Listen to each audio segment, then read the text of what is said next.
J'espère que vous vous portez bien. Et aujourd'hui, je vais prendre... j'espère que vous vous portez bien. J'espère que c'est passé, que vous commencez à avoir un bon week-end. J'espère que tout va bien dans votre famille. Je prie qu'il y ait la paix dans votre vie, la prospérité. Je prie que tout ce que vous désirez dans votre cœur se réalise.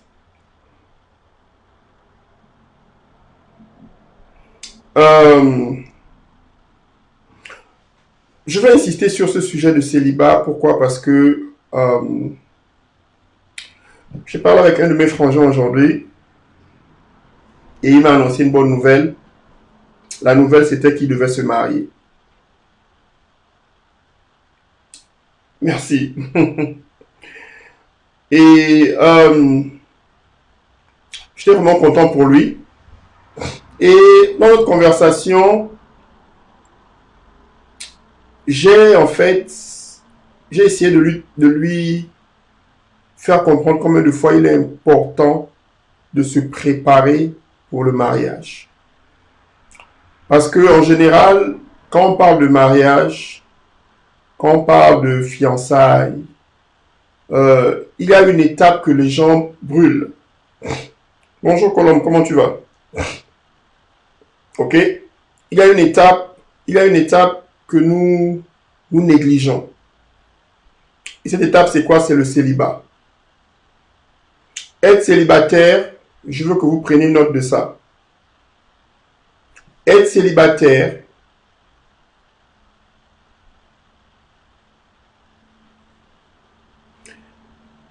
être un bon célibataire détermine à être un bon époux. Ok? Si tu n'es pas un célibataire ou tu n'as pas un bon célibat, crois-moi, tu rentreras dans une situation où tu perdras le contrôle en fait. Ok? Et c'est ce dont je veux parler aujourd'hui en fait. Je veux votre attention parce que c'est très très très important.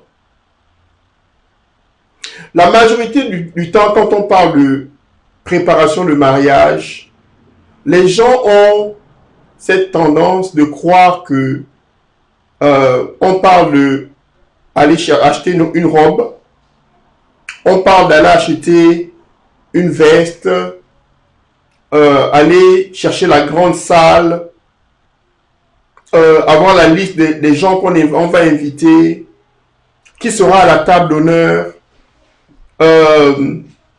la liste comment dire, surtout le mariage traditionnel, combien de bœufs il faut avoir, combien de vaches il faut emmener, ok, l'argent de la dot, combien tu devras avoir, et tout ça c'est bien, tout ça c'est bien de faire cette liste des choses que tu désires, c'est bien d'avoir cette liste de tout ce que tu dois emmener, ok, pour contribuer à la réalisation de ce mariage. Mais la préparation de mariage, ce n'est pas la liste des choses que tu dois emmener. C'est la liste des choses que tu dois devenir. La préparation de mariage, ce n'est pas ce que tu dois apporter. C'est celui que tu dois devenir. Tu deviens quelqu'un qui doit se préparer à contribuer au bonheur de quelqu'un d'autre. Vous comprenez?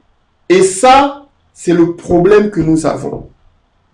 La plupart du temps, pour nous, la préparation de mariage, c'est toujours l'extérieur, c'est toujours le matériel. Mais le mariage, en soi, c'est d'abord un comportement, c'est un état d'esprit. Ok? C'est une manière d'être. Donc, si tu n'as pas cette connaissance de savoir ce que c'est et comment se préparer pour le mariage, tu feras une grande cérémonie, tu auras le plus grand mariage. J'ai vu des mariages au Nigeria où les invités par culture, il n'y a rien de mal à ça. Les invités par culture, ce qu'ils font, c'est quoi? Ils jettent l'argent à la personne. Ok? Et tout le monde est content. Il n'y a rien de mal à ça. C'est bien. C'est bien. La réalité, c'est que tu peux faire ces grands événements, les photos sur Internet, sur Instagram, Facebook. Tu peux être là, oh mon Dieu, je me marie. Oh, c'est mon année. C'est bien. Toutes ces choses, c'est bien. Mais il y a autre chose. Si tu n'as pas cette préparation émotionnelle, préparation intellectuelle, préparation spirituelle du mariage, où tu es enseigné, où on te montre exactement ce qu'il faut, à quoi t'attendre. Hein? C'est comme si on te donne une voiture, on te donne les clés de la voiture, et on te dit va conduire. Ce qui va se passer, c'est quoi? C'est garanti que tu auras un accident. C'est garanti que tu vas peut-être tuer quelqu'un. Et c'est garanti que tu vas te tuer toi-même. Mais dans cette affaire-là, rien de bon ne sortira. Et pourtant, tu as la voiture, et pourtant, tu as les clés. Mais il y a quelque chose qui te manque, c'est quoi? C'est la préparation. La préparation. Je me rappelle, je pensais vraiment que, à quelques mois, même quand je me suis marié, je pensais que j'étais vraiment prêt. Et croyez-moi, les 2 premières années, je me suis rendu compte de combien de choses me manquaient. Et j'ai dû faire ce qu'on appelle un rattrapage. Vous comprenez? J'ai dû faire ce qu'on appelle un rattrapage. Pourquoi? Parce que le mariage, on ne saute pas les étapes en fait. Tu veux brûler les étapes, tu vas te brûler. Tu dois nécessairement comprendre. Et la période dans laquelle tu commences à comprendre les choses, la période dans laquelle tu commences à te développer, la période dans laquelle tu deviens cette épouse ou bien cet époux qui est prêt à prendre contrôle de son mariage, on appelle ça le célibat. Ok? D'abord, prenons une définition simple. Le célibataire, ce n'est pas celui qui est seul. Ça, c'est une autre définition. Ok? Le célibataire, ce n'est pas celui qui pense que bon, j'ai un certain âge.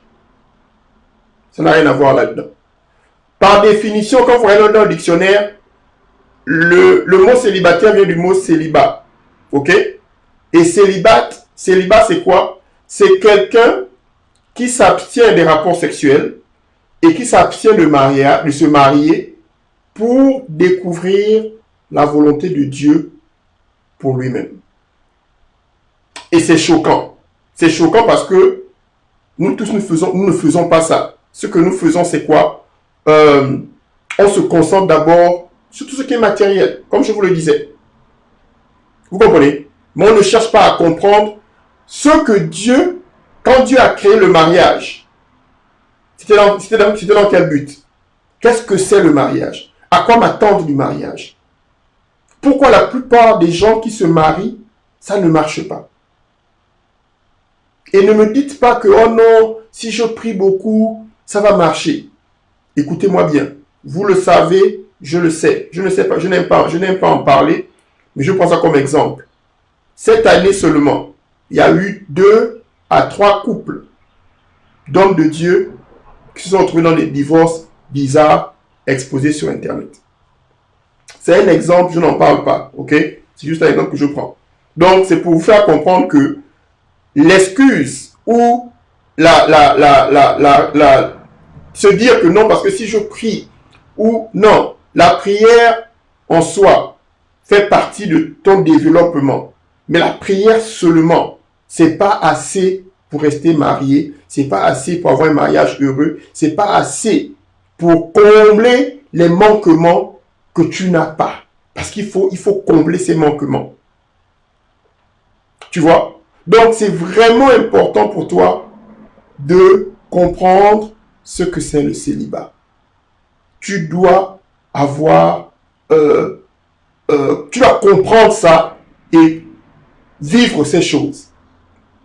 Il y a 3 points dont j'ai envie de parler sur le célibat, qui sont les bénéfices du célibat. La première chose, c'est quoi? Le célibat est la période de préparation. Ok? Le célibat est la période de préparation. Pourquoi? Parce que c'est dans le célibat que tu découvres qui tu es. C'est dans le célibat que tu te rends compte que tu es prêt ou tu n'es pas prêt. C'est dans le célibat que tu découvres ta vraie nature. Parce que si tu ne te connais pas, si tu n'as pas développé certaines qualités en toi, si tu n'as rien développé en toi, quand tu vas dans le mariage, tu n'emmènes rien. Tu viens vide. Et tu comprends? Tu comprends? Donc, il faudrait que tu viennes dans le mariage, tu emmènes quelque chose. C'est pas seulement comment dire, la liste de toutes ces... Non. Qu'apportes-tu spirituellement pour ton époux? Qu'apportes-tu émotionnellement? Es-tu stable? As-tu dealé avec les émotions? As-tu dealé avec ton passé? Ou emmènes-tu des bagages dans le mariage ou que tu viens de commencer en fait? Tu vois? Donc, il y a un travail à faire. Il y a des choses que tu dois développer. Il y a une préparation. Cette préparation, c'est dans le célibat. Ok? Sais-tu où tu vas aller dans la vie? Connais-tu tes rêves? Il y a des choses que tu dois faire. Et quand tu vas passer ces choses, c'est comme si tu vas aller passer un examen. Mais en passant cet examen, il y aura des manquements. On verra qu'il y a des lacunes en fait. Ok? La deuxième chose, c'est quoi? C'est le célibat. C'est là où tu apprends à reconnaître ce qui est important et ce qui ne l'est pas. C'est là où tu apprends à avoir la connaissance sur le mariage. Beaucoup de personnes se marient, ils n'ont aucune idée de ce que c'est le mariage. Ils se disent, quand je vais là-bas, voilà ce que je veux recevoir. Écoutez-moi bien. Écoutez, regardez-moi. Dans le mariage, on ne vient pas pour recevoir, on vient pour donner. C'est quand tu donnes que tu reçois quelque chose. C'est quand tu sèmes que tu récoltes quelque chose. Si tu viens dans le mariage avec les manquements, je vais me marier parce que il va m'acheter une voiture. Reste seul. Ok? Parce que le célibat est différent de être seul. Être seul, c'est quoi? C'est quelqu'un qui n'a pas les critères de célibat. La dernière fois, dans le cours sur les 12 critères pour mieux vivre son célibat, c'est un cours qui est disponible. Je mettrai le lien à la fin de la vidéo. Dans le cours, j'explique qu'il y a 5 critères. Il y a 5 conditions pour être appelé célibataire. Il y a 12 critères pour développer ou préparer ton célibat. Mais il y a 5 points importants pour définir si tu es célibataire ou tu es seul. Numéro 1, l'âge. Quel âge as-tu? Si tu as 17 ans, tu as 16 ans, pardon, reste à la maison. Tu n'es pas célibataire, tu es seul. Ne fatigue pas les autres. Ok? Ne viens pas fatiguer les gens, dire que non, moi je suis prête, hein, parce que j'ai le corps, parce que j'ai le muscle, ou bien parce que je suis en forme, je ne fais pas mon âge. Tu n'es pas toujours prêt. Ok? Bonsoir Magali, comment tu vas? Numéro 2, le point important c'est quoi? Émotionnellement, es-tu prête? Ok? Émotionnellement, es-tu prête? Parce que le mariage est stressant. Le mariage, si tu vas dans le mariage sans savoir ce que c'est comme je vous dis tout à l'heure, c'est comme si tu prends une voiture, on te met sur la route, on te dit conduis. On ne t'a pas préparé. Tu ne sais pas ce que c'est. Mais tu es excité parce que tu as une voiture et tu as les clés. Tu comprends? Émotionnellement, est-ce que tu es prêt? Émotionnellement, est-ce que la personne est assez mature? Es-tu mature?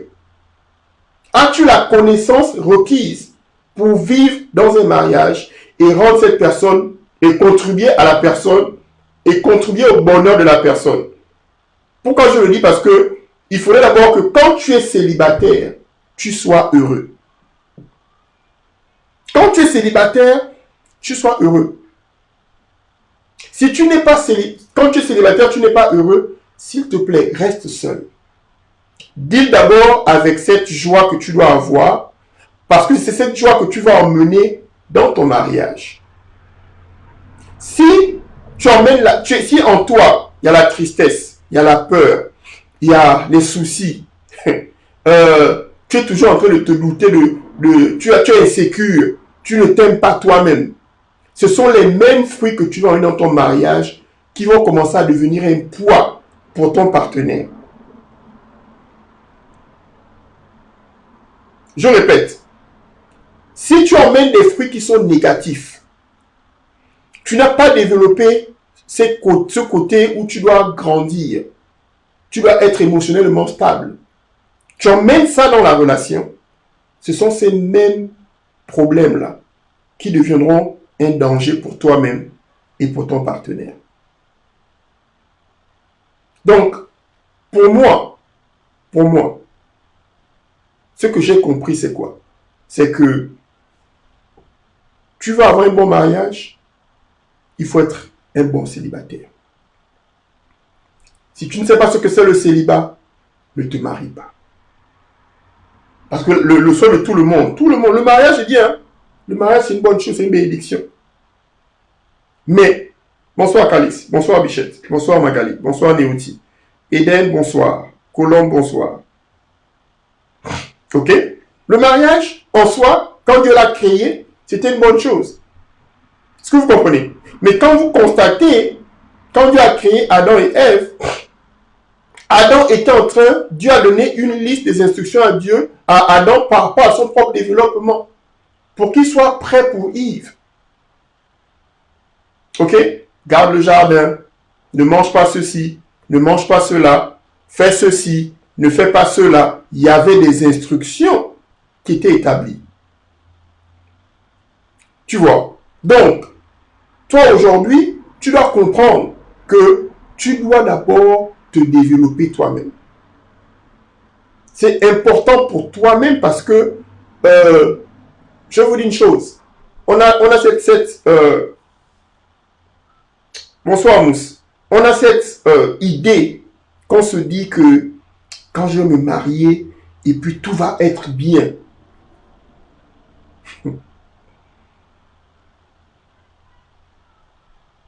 C'est faux. C'est la qualité de ton célibat qui détermine la qualité de ton mariage. Si tu as des manquements, il faut travailler sur ces manquements-là. Bonsoir Rollins Larsen. Merci Rollins. Il faut travailler, Il y a des choses qu'un homme doit savoir avant de se marier. Il y a des choses qu'une femme est censée savoir avant de se marier. Si tu ne connais pas ces choses-là, elles vont devenir un poids énorme. Ok? Et ce sont ces choses-là qui créent le stress. Si tu stresses tout seul, ok? Tu épouses une autre personne qui est stressée. Vous allez être deux personnes qui allez devenir fou. Parce que le stress, une seule personne, c'est dur. Mais non, deux personnes qui sont stressées, vous savez, encore une fois, c'est compliqué. Vous voyez? Donc, il y a des choses que tu dois comprendre, il y a des choses que tu dois connaître dans ton célibat. Et j'ai créé ce cours, c'est un cours de 2 heures. 2 heures où je parle des 12 critères du célibat. Je parle des 5 éléments qui font de toi un célibataire que tu dois développer et connaître. Je parle à l'intérieur du cours aussi des avantages, parce que le célibat a des avantages. Et je parle aussi des désavantages du célibat. Pourquoi c'est pas bien de rester célibataire trop longtemps? Pourquoi c'est important d'être célibataire pendant un moment? C'est important, c'est bien pour toi-même. Mais il y a aussi un temps où tu dois sortir de ce célibat. Ok? Tu dois le connaître, tu dois comprendre pourquoi. Vous comprenez? Préparez vos questions, parce qu'on va venir là-dedans. Préparez vos questions, s'il vous plaît. J'arrive tout de suite, Magali. Je termine mon dernier point et je prends les questions. C'est le célibat, le 3e point. Ok? C'est le célibat que tu peux C'est dans le célibat que tu peux rencontrer la bonne personne pour toi. C'est-à-dire, pourquoi je dis ça? Si tu sais ce qu'il faut faire, si tu connais tous les critères que tu dois développer, hein? Si tu comprends si tu connais les critères, tu te connais toi-même, hein? Devine quoi? Tu pourras reconnaître la bonne personne. Parce que le célibat, en fait, enlève les écailles. Et tu reconnais la bonne personne. Si la personne n'est pas stable, tu vas reconnaître la personne. Le problème que j'ai avec les femmes, c'est quoi? Mes sœurs, c'est que vous rencontrez des hommes qui ne sont pas prêts.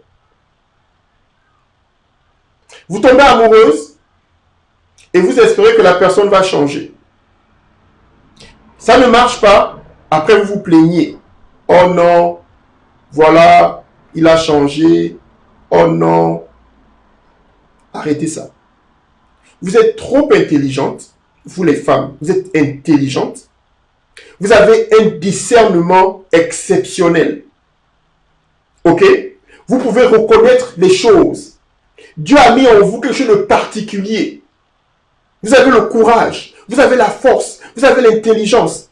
Donc, votre intelligence là marche seulement pour autre chose. Mais quand c'est pour reconnaître le mauvais gars, ça ne marche plus. Arrêtez. Tu peux faire une erreur une fois, 2 fois. Mais si tu as 5 gars, et les 5 gars là, c'est toujours les mêmes problèmes, les mêmes erreurs. Donc là maintenant, c'est toi qui es le problème. Tu vois? Et c'est la même chose pour les gars. Tu fais les mêmes erreurs. Tu veux seulement te baser sur l'apparence physique de la go. Oh mon Dieu, elle a un beau corps. Oh, la fille est en forme. Ok. Mais tu n'as jamais cherché à savoir l'intérieur de la fille, si elle n'a pas de problèmes émotionnels, si elle est stable, si elle est intelligente, si elle a une vision dans la vie. Et maintenant, tu rencontres la fille, elle a un certain standard. Peut-être que ce standard-là, c'est ce qu'elle désire.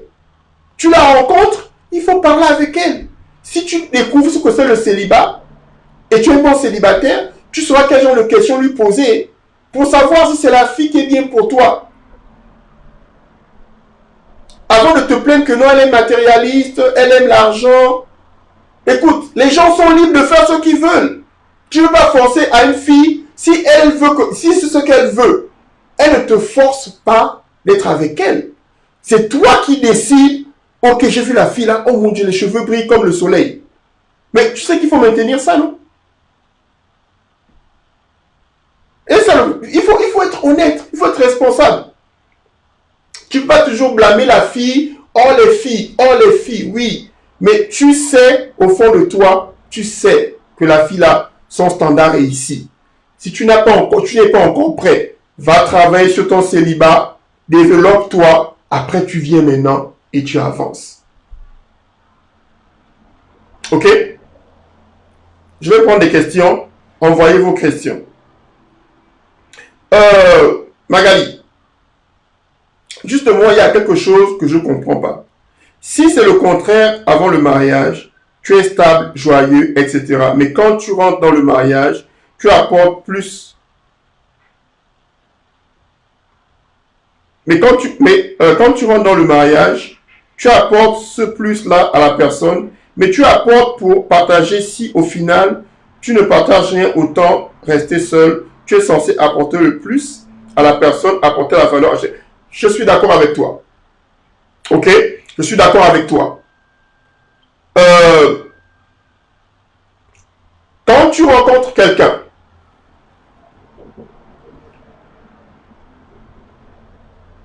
tu dois apporter de la valeur ajoutée à la personne. Ok?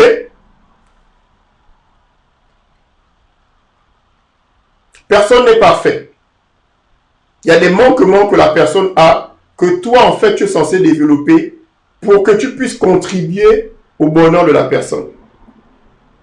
Parfois, spirituellement, un homme n'est pas assez fort spirituellement et la femme spirituellement est forte. Ok? Et l'homme est plus ou moins stable financièrement et la femme ne l'est pas. Donc, il y a un échange qui va s'effectuer pour qu'il y ait une certaine stabilité. OK? Mais ce qui est sûr, c'est que chacun doit apporter quelque chose. Et ce qui est sûr, c'est que vous devez faire les recherches dès le départ. OK? Pour être sûr que vous pouvez soutenir, vous pouvez supporter ou vous pouvez dealer avec les défauts de l'autre personne. Je vous dis, très souvent, ce qu'on fait, c'est quoi?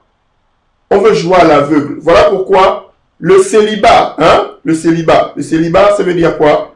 S'abstenir des rapports sexuels, s'abstenir des attachements émotionnels pour découvrir ce que c'est le mariage selon Dieu. C'est-à-dire que tu te rapproches de Dieu pour découvrir pourquoi Dieu a créé le mariage, pour découvrir qui tu es et la volonté de Dieu pour toi. Tu vois, c'est d'abord ça. Pourquoi ça? Parce que quand tu commences à avoir les rapports sexuels avec une femme, en tant qu'homme, tu commences à perdre ce qui est important en fait. Quand tu as des rapports sexuels, tu es influencé maintenant par rapport à tes émotions. Quand tu passes beaucoup de temps avec une femme ou un homme, ok, et qu'il n'y a pas de définition par rapport à votre relation. Parce qu'il y a des gens, ils vont te dire non, on est seulement amis. Mais l'ami vient à 22h, l'ami vient à 23h, l'ami passe beaucoup de temps avec toi au téléphone. Vous apprenez à vous connaître, c'est vrai. Mais il faudrait qu'il y ait une définition par rapport à votre relation. Quand tu t'attaches émotionnellement à la personne, tu commences à trouver les excuses pour ne pas prendre la bonne décision ou pour t'éloigner en sachant que la personne n'est pas bien pour toi. Vous comprenez?